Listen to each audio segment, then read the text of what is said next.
झारखंड में चुनाव संपन्न हो गया है। झारखंड की जनता ने मतदान में जोरदार हिस्सा लिया है। इस वीडियो में हम बात करेंगे कि एग्जिट पोल के नतीजे क्या कहती है, किसको कितनी सीटें मिल सकती है, इसका क्या अनुमान लगाया जा रहा है। इन्हीं सब चीज़ों पर हम विस्तार से बात करेंगे। पहले चरण के मतदान में 66% लोगों ने मतदान किया था, वहीं दूसरे चरण के मतदान में यह आंकड़ा बढ़कर 68% हो गई है। ये बताता है कि झारखंड के लोगों में कितना हौसला है और कितना उत्साह है। झारखंड ने अब तक का सारा रिकॉर्ड तोड़ दिया है। इतनी प्रतिशत वोट कभी नहीं डाले गए जब से झारखंड में चुनाव हो रहा है। अगर महाराष्ट्र और झारखंड की वोटिंग के मामले में तुलना करें तो 20 तारीख को हुए महाराष्ट्र के चुनाव में 58.22% मतदान हुआ है, जो झारखंड के मतदान से काफ़ी कम है। लोगों ने चुनाव में हिस्सा लेकर बता दिया कि हम अपने अधिकार के लिए अधिक से अधिक मतदान करेंगे, हम अपने मुद्दों पर मतदान करेंगे और ये बताएंगे कि हमारा सरकार कैसा होगा।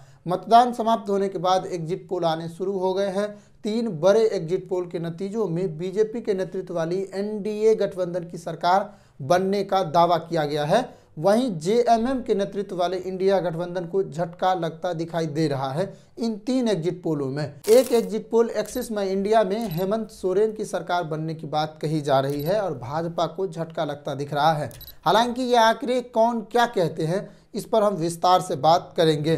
Times now JVC exit poll result 2024 के मुताबिक बीजेपी लीडिंग एनडीए गठबंधन को राज्य में 42 से ज़्यादा सीटें मिल सकती है और उसे जीतने का अनुमान लगाया गया है। वहीं झारखंड मुक्ति मोर्चा को टाइम्स नाउ के अनुसार 38 से ज़्यादा सीटें मिल सकती है। इन्होंने अन्य को 1 सीटें मिलने का अनुमान लगाया है। इसने चुनाव के नतीजों में जोरदार टक्कर वाली बात कही है और ऐसी संभावनाएं बताई है कि लगभग नतीजे आसपास के होंगे।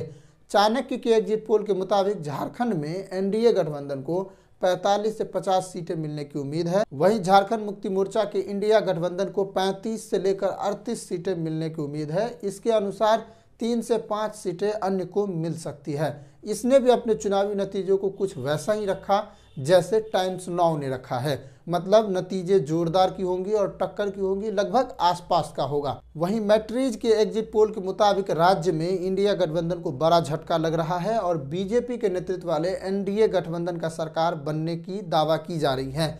मैट्रिज के अनुसार 42 से 47 सीटों पर एनडीए गठबंधन को बढ़त मिल सकती है, वहीं इंडिया गठबंधन को 25 से 30 सीटें मिल सकती है। इसके एग्जिट पोल में जो रिजल्ट बताया गया है उसमें ज़्यादा अंतराल दिख रहा है। इसने एक अंतराल के साथ बीजेपी को जीतने की बात कही है। हालांकि एक्सिस माई इंडिया ने अपने एग्जिट पोल में इंडिया गठबंधन को 49 से लेकर 59 सीटें मिलने का अनुमान लगाया है, जबकि एनडीए गठबंधन को इसने 17 से सीटें मिलने का अनुमान लगाया है। इसने 1 से 4 सीटों पर अन्य की भी बात कही है। अगर आप इन आंकड़ों पर गौर करेंगे तो अधिकतर एग्जिट पोल में मामला करीबी का बताया गया है। शुरुआती एग्जिट पोल में एनडीए गठबंधन की सरकार बनती दिख रही है, वहीं इंडिया गठबंधन को झटका लग रहा है। लेकिन जो सीटें मिलने का अनुमान लगाया गया है वो जीत के बहुत करीब है। जैसे टाइम्स नाउ जेवीसी में जेएमएम को 38 सीटें मिलने की बात कही है, चाणक्य ने 35 से 38 सीटें मिलने की बात कही है। वहीं एक्सिस माई इंडिया में इंडिया गठबंधन की सरकार बनने की बात कही गई है। तो यहाँ से तो एक बात साफ हो रही है, जो परिणाम आएंगे वो बहुत करीबी का होगा और इसमें उलटफेर भी हो सकती है। अगर आप पिछले चुनाव की बात करें तो जिसमें हरियाणा के चुनाव, मध्य प्रदेश की चुनाव और राजस्थान की चुनाव थी, उसमें कांग्रेस को जीत का दावा किया गया था और एग्जिट पोल में बताया गया था कि कांग्रेस जीत सकती है। लेकिन एग्जिट पोल गलत साबित हुई और कांग्रेस हार गई और इसमें जो विजय हुई वो भाजपा हुई। तो ये कह सकते हैं कि जो एग्जिट पोल के नतीजे हैं वो ये तय नहीं करती है कि परिणाम किस पक्ष में आएंगे। जैसा कि आपने इन राज्यों के चुनाव में देखा कि कैसे एग्जिट पोल के नतीजों के सीधा उल्टा नतीजे आए थे। हालांकि इन सभी के एग्जिट पोल में किसका ज़्यादा सटीक साबित होगा ये देखना होगा। अगर बात करें कि 2019 के विधानसभा के चुनाव में एग्जिट पोल के नतीजे क्या कहते हैं, तो उसमें भी कुछ ऐसी ही संभावनाएं बताई गई थी जिसमें परिणाम के लगभग बराबर ही आंका गया था। एक्सिस माई इंडिया ने जेएमएम पर 2019 के चुनाव में भी जीतने का अनुमान लगाया था और इस बार भी जेएमएम पर यही अनुमान लगाया है। टाइम्स नाउ ने जेएमएम गठबंधन को 44 सीटें मिलने का अनुमान लगाया था और 28 सीटों पर भाजपा की बात कही थी, कि वो जीत सकती है।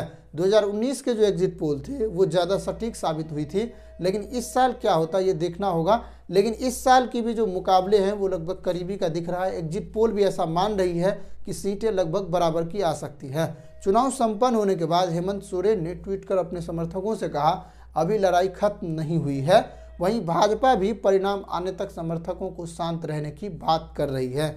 झारखंड मुक्ति मोर्चा ने ट्वीट कर कहा, झामुमो समेत इंडिया के सभी समर्पित कार्यकर्ता ध्यान दें, जब तक स्ट्रांग रूम सील नहीं हो जाता है तब तक वहां जमे रहें, गतिविधियों पर नजर रखें, याद रखें कि लड़ाई अभी खत्म नहीं हुई है।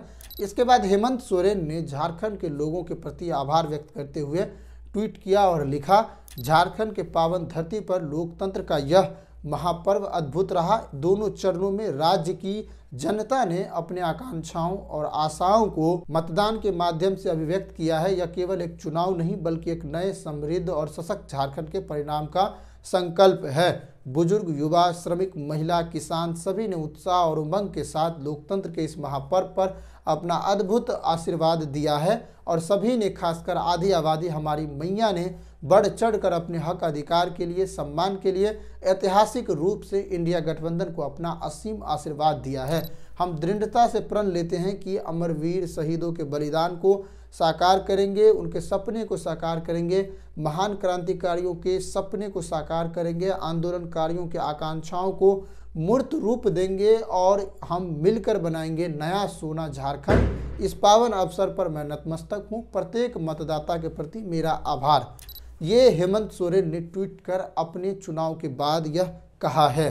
अब परिणाम आने पर ही यह साफ हो पाएगा कि झारखंड के लोगों ने क्या सोचकर मतदान किया है, उनके मुद्दे क्या थे। उन्होंने इस बार किससे यह उम्मीद लगाई है कि वो उनके लिए विकास का काम करेगी, झारखंड के लोगों का फिर से विकास होगा। नेता अपने वादों और इरादों में क्या बदलता है, ये सब तो तभी देखना होगा जब चुनाव के नतीजे आएंगे। हालांकि अगर आप इन सभी चीज़ों को समझ पा रहे हैं तो आप यह समझ पाएंगे कि जो एग्जिट पोल बता रही है उसमें झारखंड मुक्ति मोर्चा और एनडीए गठबंधन के बीच करीबी का मुकाबला है। लगभग उलटफेर हो सकती है और ये मामला बिल्कुल बदल सकता है। जैसा कि राज्यों में अक्सर होता है, एग्जिट पोल कुछ और कहते हैं, नतीजे कुछ और कहते हैं, तो ये यहाँ भी हो सकता है। और इस बार के लोगों ने जो मतदान किया वो रिकॉर्ड लेवल पे किया है, तो हम यह कह सकते हैं कि जो मतदाता वृद्धि है वो झारखंड में बढ़ी है, लोगों में जागरूकता बढ़ी है और अपने अधिकार को लेकर उसमें चिंताएं भी बढ़ी है। अब वो जागृत हो रहे हैं। अगर कोई व्यक्ति मतदान करता है इसका मतलब है कि वो अपने मुद्दे समझ पा रहा है कि वो मतदान क्यों करना चाहता है, कौन से मुद्दे और किसको समर्थन कर रहे हैं, वो एक निर्णय ले रहे हैं। तो ये एक अच्छी बात है और बहुत अच्छी बात है कि उसने एक रिकॉर्ड लेवल पर मतदान किया है। वहीं महाराष्ट्र के चुनाव में भी मतदान हुआ है, लेकिन उतने लेवल पे नहीं हुआ है जितने झारखंड के लोगों ने किया है। तो ये झारखंड के लोगों की जागरूकता है और चुनाव के प्रति अपनी जागरूकता का परिणाम है जो उन्होंने ऐसा किया है। हालांकि आप क्या सोचते हैं कि उनके मुद्दे क्या हैं और किसकी सरकार बनेगी, झारखंड मुक्ति मोर्चा वाली इंडिया गठबंधन की या भाजपा वाली एनडीए गठबंधन की, और आप क्या सोचते हैं कि किसकी सरकार आपके लिए ज़्यादा अच्छे से काम कर पाएगी, आप अपने कमेंट बॉक्स में ज़रूर बताइएगा। मिलते हैं अगले खबर के साथ अगले दिन। नमस्कार, जय हिंद।